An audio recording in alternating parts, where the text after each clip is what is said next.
Hey, it's Chris here. Welcome back to another episode of Coaching Conversations. Today, we're speaking about why KPIs are so important for your business.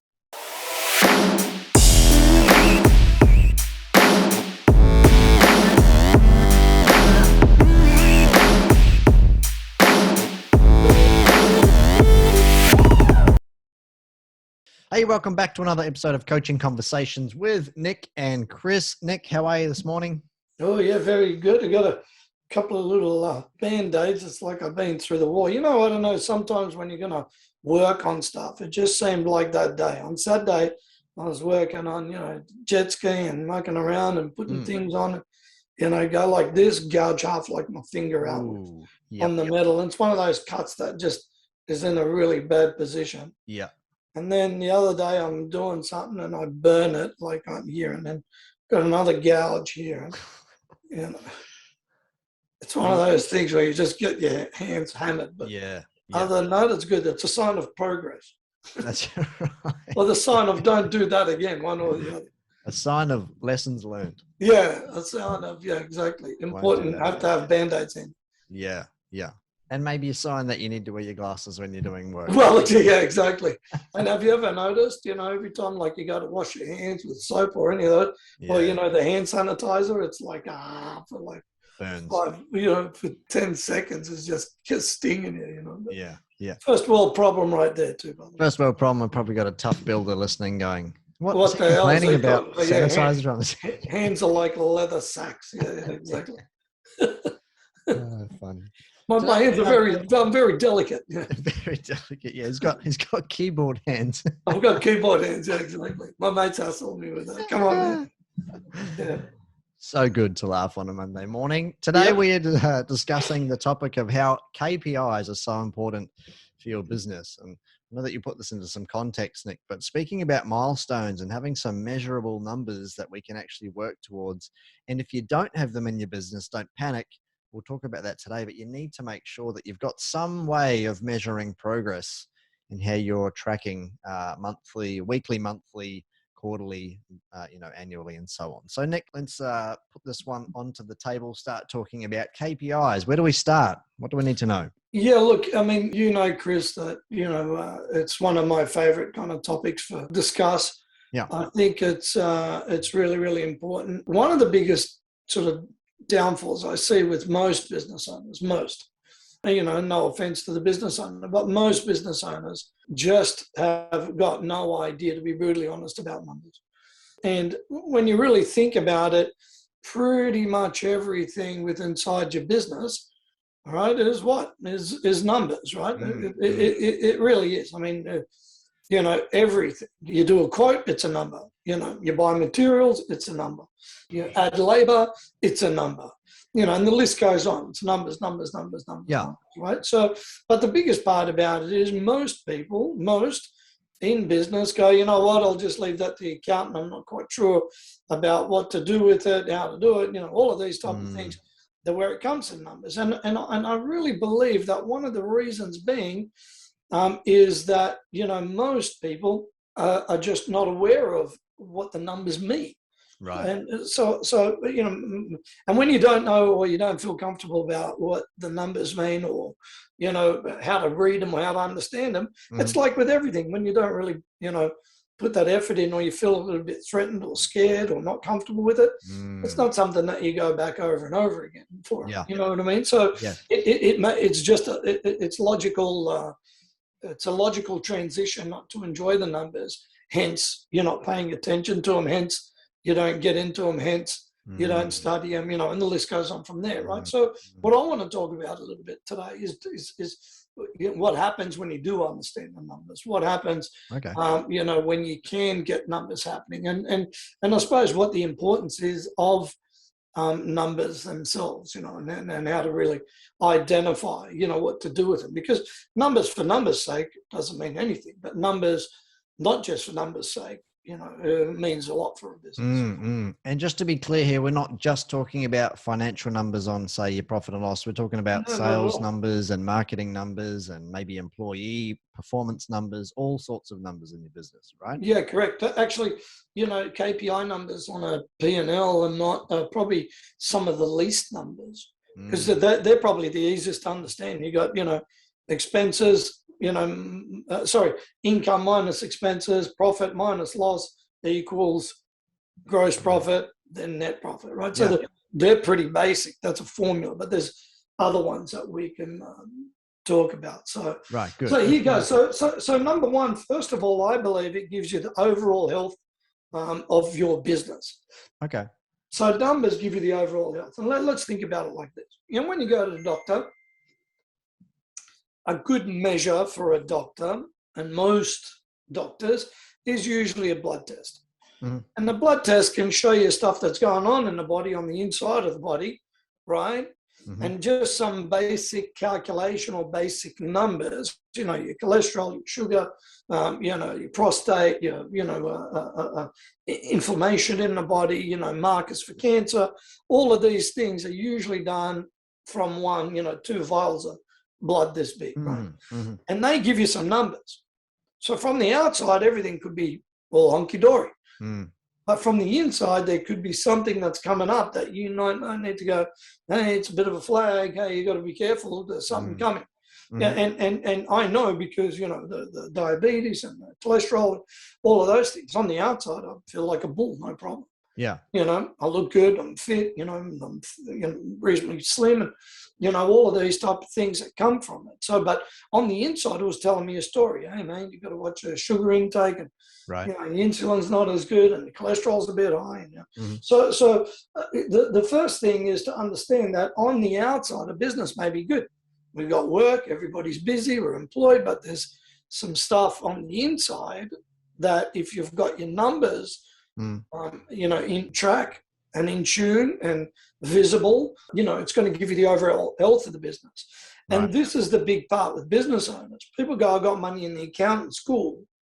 Or maybe the tax man, maybe your accountant hasn't put your BAS in or your super in or your, end of year tax in for 3 years. And this has happened. We know businesses that all of a sudden the accountant didn't do it because he forgot or whatever. He's got, 200 other clients to do, and you haven't been on his radar or her radar. And all of a sudden you got a $250,000 tax bill that the tax department rings and goes, hey, you owe us 250 grand. That's enough to give you a bloody heart attack. And 500 grand, 800 grand, whatever. Could be, whoa, you know what I mean?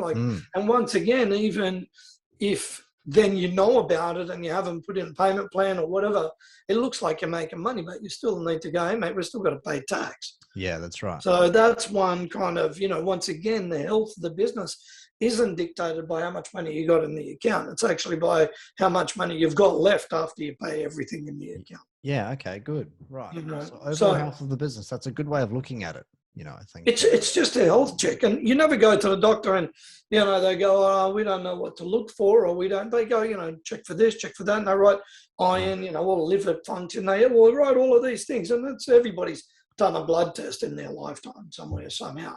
Yeah. And usually they've got some parameters inside that, which kind of leads me to the next part of it. The numbers give you parameters that you can be in. So, as an example, if you're, I don't know, quoting on let's call it a $500,000 renovation, whatever it may be, or your material that you're going to buy or whatever it is, it's 500 grand, but you're only, doing it at 10% gross profit as an example, but the company needs 18% in order to break even.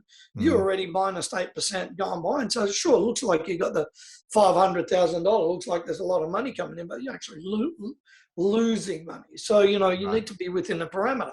Yeah. With all our clients, we tell them you need to quote roughly around the 17 to 22%, 25%, depending on what it is, depending on what your overheads are. And every time you drop below that, well, you're losing money. Like it's logical sense. And what now, are the numbers interpreted in a health check, from your doctor?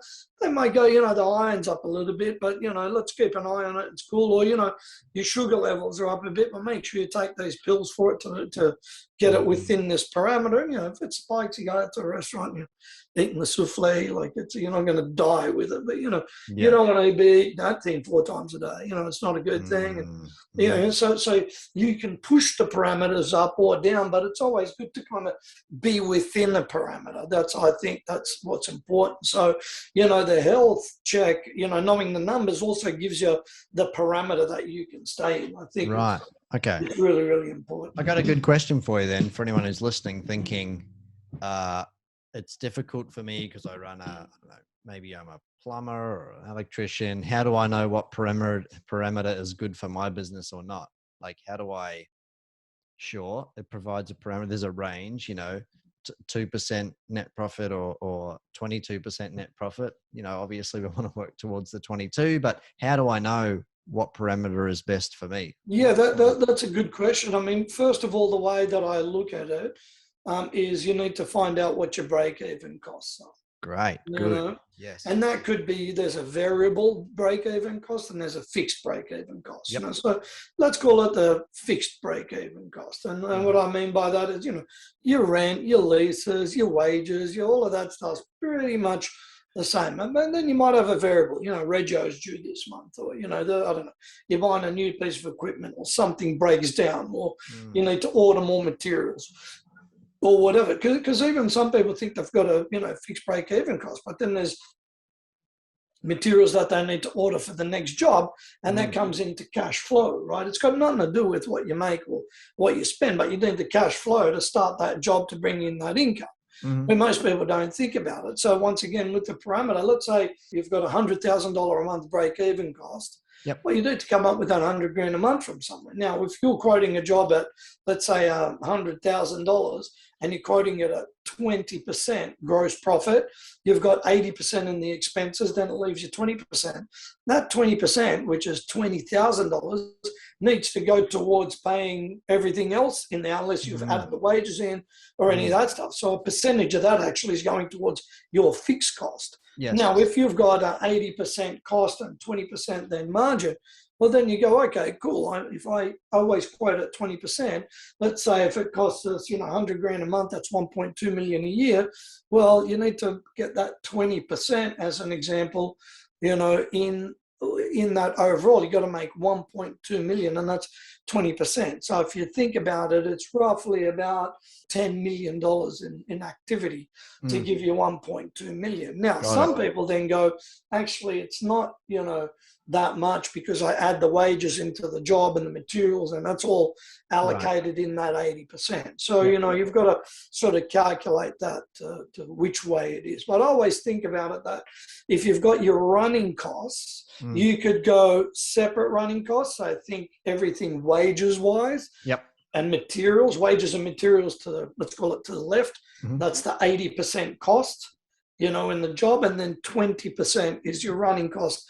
Your rent, your phones, your fuel, your cars, all of that stuff, right? So give or take, yeah. Okay, good. But looking at your break even initially will give you... Break even is, you need to know how much it costs you to open the doors. Right. And if you don't say, as an example for us as a company, it's, probably close to 120,000 a month. Yeah, there you go. Because the biggest thing, we don't have rents, but we've got wages. There's a lot of team considering, so, but it needs to be that in order for the company to function. It's how it works, Yeah. So the first thing is look at your break even. Look at your break even. Whether what you need to do to, reach above and beyond that break even to make sure that you've got a parameter. Yeah, correct. Start working. The best part about this too, Chris, is all of these numbers are available at your accountant. Yeah. So it's not like something, oh God, I got to figure it out. God, it's actually got nothing to, like your accountant can give you every single number we're talking about. They can give you. That's what you're paying for, right? Yeah, very much. Pretty simple, Okay. And you need to ask the question. Obviously, that's important. That's the first step. Yeah, correct. If you don't know. Yeah. Okay, good. So parameters, that's really helpful. Parameters, right? Now, the next thing then, for me that I look at is you can connect the effort with the outcome, right? So when you think about this, the effort with the outcome means that, let's call it around marketing, right? Mm-hmm. You can start to connect that marketing effort with, everything that you do, or everything that you get as an outcome. So let's say if you're spending, I don't know, $1,000 a month in marketing, that's a number. Then you can go, well, actually we made $4,000 this month at 25% real. So you spend 1,000 real and you've made, 1,000 profit. Well, that's cool. But you want to go, well, we make 1,000, but we make 10 grand return at 25%. Now you're making, like 2,500, right? Yep. So you spend 1,000 and you've made 2.5 grand. Now, is that a good thing? Of course it is. It's 2.5 to 1. Yes. Right? Which is kind of cool, right? Yeah. So when you think about that, and you could also go, look, in a sales number, we spoke to 10 people this month. We sold 2, and each one of those 2, that's a 20% conversion.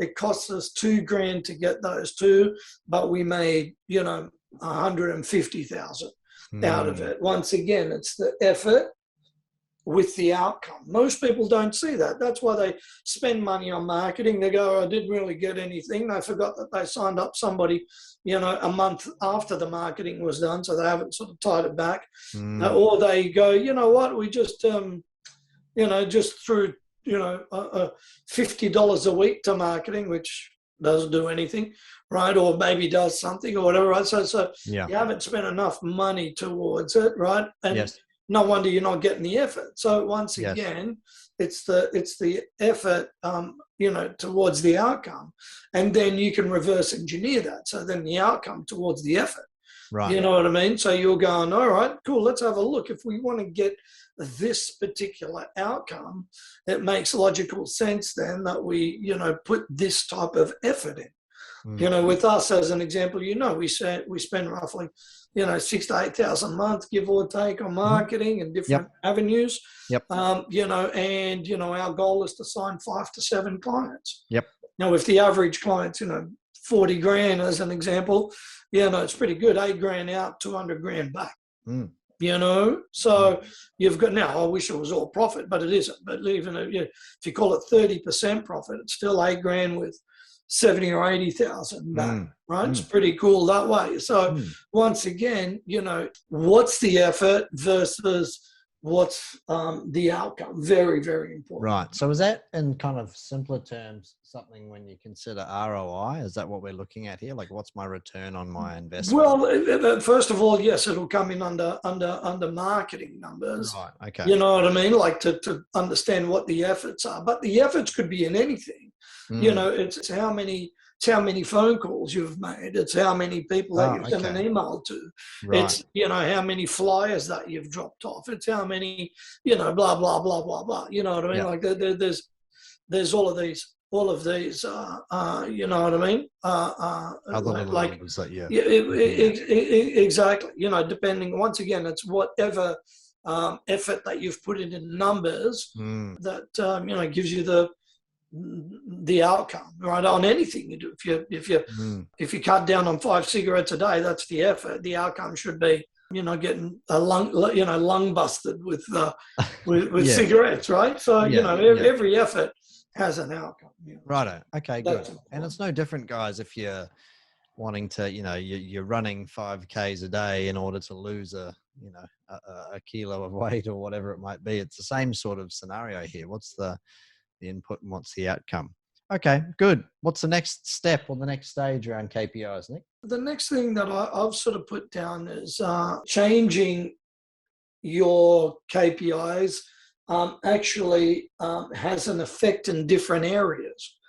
Right. So as an example, let's say if you change the KPI that you're not going to work 2 half days a week. Yep. That's still a KPI. You obviously is going to affect an area that technically would have been reliant on you. Yeah, well, the boss comes on every day on site. It's cool. But if you change, he's not going to be here for 2 half days. Yep. Now, obviously, whatever that change is, you need to make sure that the effects in the other area or different areas have got, an understanding between each other. If you're the guy that starts ordering materials for the business and you're not there 2 half days and they're the days that you order, Yep. it's going to have an effect down the line because all the guys on site are like this. Yep. Well, we're here, but, so that effect has had an interesting sort of, kind of, effect on another area. It's not just in line with you. Right. So if you want to set up 2 half a days, that's a KPI that you're looking at setting. Yep. How will you measure what the effectiveness is and rewards of what the team's doing? Very, very important as well. So you're looking to try to, get in to be able to go, well, if I do this, can I, what would the effects be? You know what I mean? So yeah, okay. I think it's very, very important. Yeah. So right. So I guess anything that you're doing in your business will have a ripple effect into different areas. Everything's going to have a ripple effect, undoubtedly.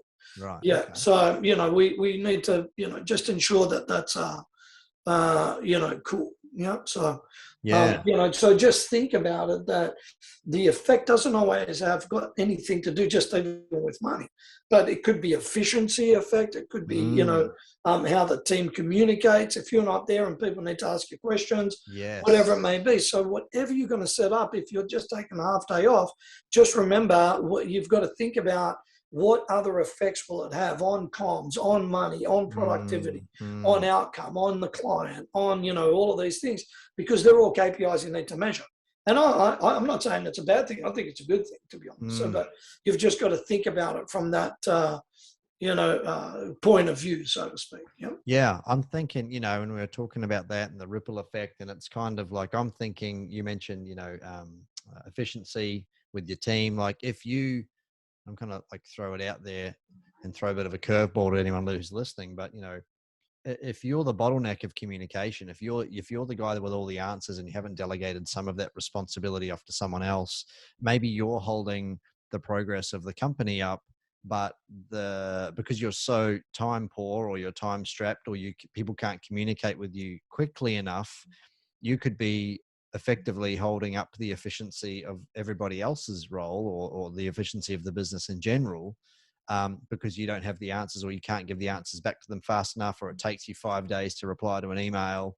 That's the ripple effect in itself of you not either, delegating out responsibility or being savvy enough with your time, or not even organizing your time, if that makes sense. So even at that level, it has a huge effect on maybe an efficiency metric or a KPI or a productivity KPI for your team members, or even worse, a profitability KPI, because you're not giving the information out fast enough. They're taking longer on site, which means more hours on site or more labor hours. Your labor cost goes up. So once again, these are all KPIs, right? Yes. If you didn't have them, you don't know. People go, That's just right. take half a day.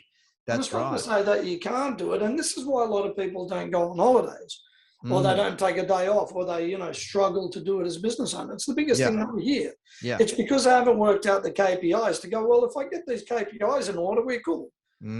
What do I do for that half day? Well, I do that, I do that, I do that, I do these 5 things. Yeah. They're KPIs, right? They're measurables. Yep. I order the materials, I get the boys organized, I get this done, I need to, go and do invoicing. Therefore, they're still KPIs. Now, if you go, well, actually, I can get, my missus to do the invoicing, cool, that's out. Actually, with the, delegation part of being on site, yeah, I can do it the night before. Cool. Yep. Yeah, use video. Awesome.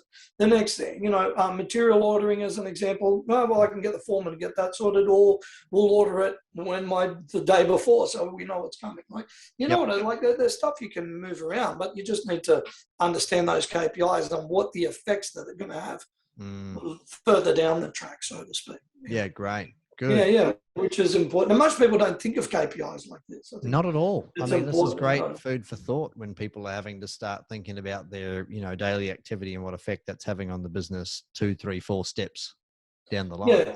Yeah, correct. The next one is it gets you to hone down on wins or losses. Okay. I think this is important. A lot of business owners always tend to think about the losses. Oh, mate, that guy left. Mate, we lost money on that job. We did this. It was terrible. But they're forgetting that they're still in business for 10 years. So there's got to be some wins Can't be all losses, you know. And you said it perfectly, Chris. You know, don't concentrate on the 1%. Concentrate on the 99%, you know, because you're always going to have that 1% pain in the ass client. You're always going to have that 1% money that you're losing. Now, if you're losing 50% of the time in your business of an every job, on 50% of the job, you're like, shit, there's going to be a red flag there, right? Don't keep doing that, you know. And it's interesting, like one of my clients, he's like, I'm like, well, how did the month go? Another loss. I said, was it less than the month before? Yes. I said, mate, 3 months of losses is enough, dude. We need to get going. Hence, we go through all the numbers. Here's what we need to do: sales, this. You got to change all of this around. The effort versus, you know, the outcome is important, and it's really clear. All I need your sales guy to do is do these numbers at this percent, and that's what they need to do. Not just over a month, but over a quarter. Simple. $330,000. A month is what we need to bring in roughly $1 million a quarter. And in his industry, it should be no problem. Like it's contracts are there. But guess what? You know, if all we do, and you know, he comes on the session and he's grumpy and shitty, and I'm like, hey, dude, to be honest, this isn't working for me. Is it working for you? And I said, mate, you know, when you come on the session and you're negative already, where do we go to from here? You're concentrating too much on losses. That KPI needs to be shifted.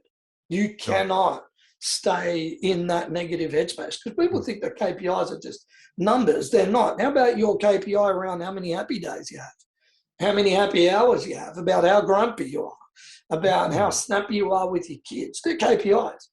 If you're the guy that goes, shit, I don't know who I'm going to get, you know, is he going to be in a good mood, or is he shitty, or is he, you know, any of that? To me, that's a KPI too, isn't it? To go, man, no wonder I keep getting, you know, surrounded by monkeys, because I'm just being a monkey. You know, like it's simple. Guys that are shitty usually attract people that are shittier. If you notice that, like, you know, people go, dude, you come in the room and the room lights up. I'm like, yeah, because that's what I like. You know, they go, your energy and your passion. And that's who you are. And we just had the mastermind. Look at that as a KPI. 99% of all people that attended gave us a 5 out of 5. The feedback's over been 65 phenomenal. people in attendance. That goes to show us whatever the effort we put in has equaled the outcome and some. Like, it's pretty awesome. Why? Because everyone was laughing, they had a good energy, they felt safe, and these are the KPIs me and you and the team set up. It wasn't by coincidence that we did that. We set it all up, right? To be a really good experience, you know. So what are your experiences as KPIs? Are you just hanging out with guys who are trying to rip you off all the time? Are they trying? And I know I've been in that. Through desperation, you attract desperation. Is that a KPI you've had? If you look at your business, has everybody got money? You know, are your accounts out that you're not collecting money? You know, I spoke with another company. It was $2.1 million out at this present stage. It's something like 20% of their cash flow. Wow. You know, they're a pretty decent company, but it's a lot of money. I'm like, forget that. It needs to be, you know, if they're writing $2 million a month, it needs to be less than 200 grand. They're like $2 million a month. I'm like they're over $2 million in thing. I'm like, what's that? Oh, we haven't had time. We haven't collected it with thing. I said, do you see what I mean? And then the like, even the labor hire part of it's like 150 grand a month. Like, I'm like, there's your money that's out. Like, you know, like, so it's all of these little, there's a lot of KPIs. A company like McDonald's measures about 40 KPIs globally. And that's McDonald's globally. So coming back to this, you know, it lets you hone in on the wins and the losses. So as an example, if you've done a marketing campaign and it didn't turn out, don't go doing that marketing campaign again. That's a loss. Like some people keep doing it. The guy said, you know, there's a special in the newspaper, or they're going to give me half a page. I'm like, well, how did the other half a page go? Did you get any leads? No. Did you get any sales? No. I'm like, well, why would you do it? Oh, you know, it was raining, or it was a different thing. I'm like, maybe that's why they're giving it to you cheap. Like their best aim is to do what? Their KPI is to sell sections in the newspaper. Your KPI is to get leads and conversions from that section in the newspaper. So if it's not working, why would you do it again? Some people do that. I can't tell you. You know, we do with clients all the time. I'm going to do that letterbox drop. I'm like, out of that 10,000, how many did you get? 1. I'm like, unless that was a good chunk of money for you, it wasn't the best outcome. Yeah. Yeah, and then 3 months later, hey, the lady came over there, they got the cheap letterbox shops. I'm like, why are you going to spend another $2,000? Just give it to me. I'll take it off you. Like, you know what I mean? Like, Yeah. right? I So do. you've got to look at the wins and the losses. The KPIs can do that, and don't concentrate on the losses all the time. Yeah. You got to do the wins, man. And can you elaborate on that? Because I think it's important for people to hear this. Yeah, I think I actually help clients observe those numbers, particularly in regards to marketing, because marketing can be painful. You can spend some money, you can, put a lot of effort and money into things and may not get the result that you want back. But using that keyword there is what I use with clients when I'm speaking about this. It's just a result, whether it's good or bad. It's just a number at the end of the day. Like, if we wanted to sign 5 clients at UpCoach and we signed 4, like, in terms of our result, it's just a result that we've achieved. And, is the target 5? Yeah. Okay. So with that, we need to improve that. It's not something, if we didn't hit the target for the month, it's not something that we dwell on, that we get shitty about. We don't ruin our day over it. Whether your, numbers are high or low, good or bad in your own eyes, it's simply a result. And then you take the numbers as the result, and then you tweak for the next campaign or for the next activity or for the next task that you put on the list. So don't view numbers as, the win-loss. Of course, it's great to have wins. If we had signed 6 clients instead of 5, yay, we achieved more than our target. That's a wonderful result. But don't get caught up too much in those details. It's, you put, like you were saying before, effort, outcome. The outcome is the result. What's the result? What do I need to do to improve the result for next time and reapply? Yeah, and that's interesting right there. It's just a number. It really is, but the number can interpret a lot of key areas, right? Yeah. But as you're saying there, it's interesting because we don't dwell on it. You're right. I mean, we looked at it. You know what I mean? We looked at it and said, all right, we didn't exactly get to where we wanted to.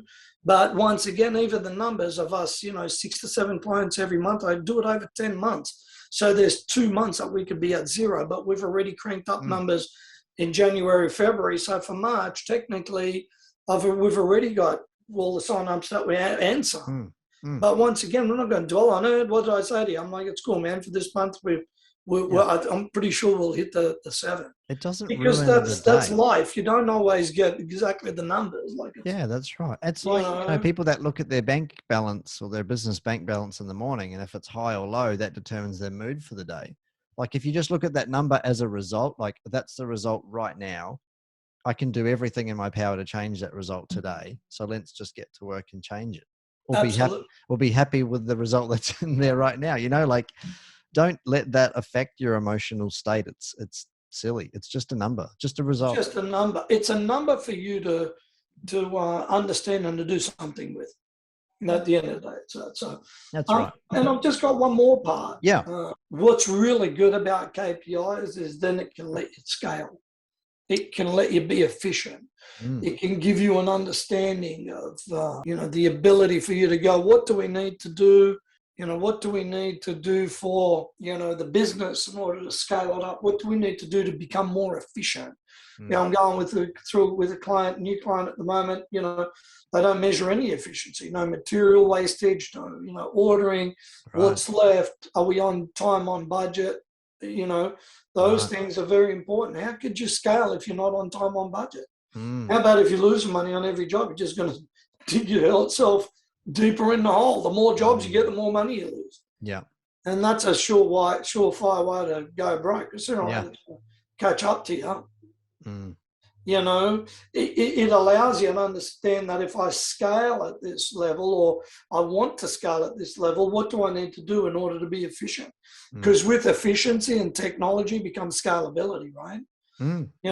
If you're the person that has to do the material ordering, project manage the job, do the quoting, deal with the customer, do the sales, do the marketing, do all of that, and you bring in a CRM that sort of has all of that as a part of it, through clicks, it makes that's more efficient. So maybe it doesn't need you all the time. We could outsource that. What it like, you got to think about, like you said before, you're the bottleneck. So for scalability, if you don't know the KPI to be able to scale, especially around efficiency, and you're not using technologies, you're killing yourself, because technology is important to be able to utilize in order for you to, completely be able to, then expand on what you're doing at that particular stage, and sometimes the technology is also showing you that you're doing it too old school. In order for you to bloody scale like that, how are you going to, how do you do it if all roads lead to Rome? You know what I mean? If all roads are stuck at you and you're the log that's stopping the flow of water, the bottleneck, then what? You can't scale because you've only got X amount of time now, X amount of resources, and X amount of energy. You can't be in 3 places at one time. So it's important to understand that. Yeah. It's the same like with us, in order for us to scale more, we need more coaches, but then we need more clients to feed those coaches. But in order to do that and get you guys up to speed, I mean, not you, but the rest of the team up to speed to where we need to get to, that's why we're going towards, technology and systems. And we were really full on that. We've got a sales CRM, now we've got a coaching CRM, we've got a finance, platform platform, not only MYOB, but, finance platform, Fathom, all of these tools for us to be able to use that gives us the ability to scale. And then when every coach comes on, we've got the repository system getting built, all of those things. So we can just keep scaling because now the model's built. That part's cool. But it also needs me to do less coaching and more work on business rather than in it. So, and anyone listening to this, we've got the same problems as every bloody business has. It's not because we're coaches, we've got everything perfect and it's luxuriously, but it isn't. It's a business, but we're working on that too. So, and whatever we teach, we do, so. Yeah, we're definitely we teach what we do. I was going to say we do what we say, but that's exactly it. We do what we say. We teach what we do because we know it works. We've practiced it. We've done it. We've made the mistake, and we're helping others not make the same mistakes, which is important. Right, to round things out, Nick, give us that list very quickly once again in relation to KPIs. This has been a really good podcast because it's kind of activated some thought around, am I tracking the right numbers in my business? I've never really thought of that ripple effect before. What this whole effort outcome scenario, that's a new concept for me. So rip through the numbers, or I should say the KPIs, very quickly once again. Yeah. So number one, it gives us the overall health of the business, right? Right. It's important. Number two, you can connect effort with outcome, right? It's important.